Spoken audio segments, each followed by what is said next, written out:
j'ai oublié de vous préciser un truc. Vous faites ça avant de mettre le top coat. Parce que sinon, le top coat protège le vernis. Et du coup, vous n'arrivez plus à retirer l'excédent. Parce que tout est un peu soudé, quoi. Donc vous faites ça après vos deux couches de couleur. Ou pas de couleur si vous ne mettez pas de couleur. Mais bref, je me comprends. Allez, cette fois-ci, salut pour de vrai. Ciao. Salut les filles. Coucou.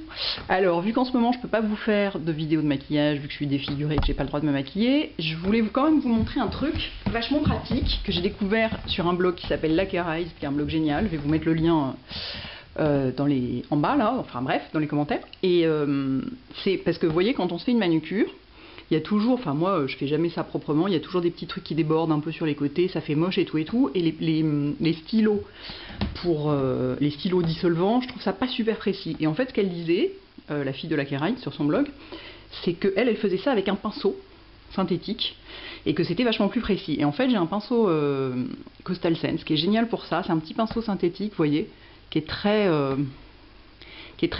ferme, très ferme. Et du coup, c'est vachement précis. Donc voilà comment on fait. Je mets du dissolvant dans une petite coupelle. J'en ai mis trop, mais je contrôle pas complètement ce que je fais vu que je suis un peu... Ici, j'ai un coton enveloppé dans un Kleenex pour essuyer le pinceau au fur et à mesure. Ça, c'est la bouteille de dissolvant dont je me suis servi, je vous l'ai sorti. C'est le Lament d'Illamasqua. Et donc, je trempe le pinceau dans le dissolvant. J'essuie le trop-plein ici. Et ensuite, ce que je fais, c'est que les endroits où j'ai merdé, toc, je passe le pinceau comme ça. Et en fait...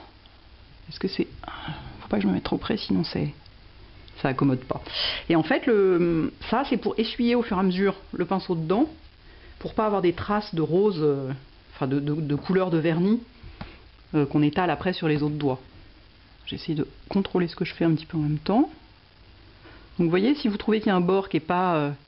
vous le trouvez pas super joli, et ça, c'est super précis. Du coup, c'est vachement pratique. Bon, là je fais ça un peu n'importe comment parce que je regarde en même temps ce que je fais sur l'appareil photo. Et vous voyez, vous essuyez au fur et à mesure. J'ai essayé d'essuyer directement dans un coton, c'est pas génial. Il vaut mieux avoir un Kleenex par-dessus. Parce qu'un coton, il y a les fibres du coton qui se foutent dans le pinceau, et du coup vous vous retrouvez avec des poils un peu partout dans votre vernis, c'est pas génial. Enfin, des poils de coton, quoi, je me comprends. Donc vous voyez, puis ça vous permet aussi d'avoir un bord vachement bien fait ici près des cuticules. Si vous aimez ça. Hop. Je trouve ça complètement génial comme système. Est-ce qu'on voit encore quelque chose?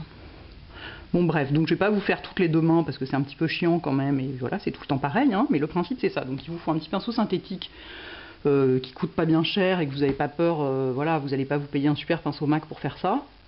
Mais ceux-là sont géniaux et je trouve ça extrêmement efficace. Voilà, merci Lakerize, qui par ailleurs est un blog de manucure génial, enfin de vernis à ongles et tout, et à bientôt les filles. Ciao!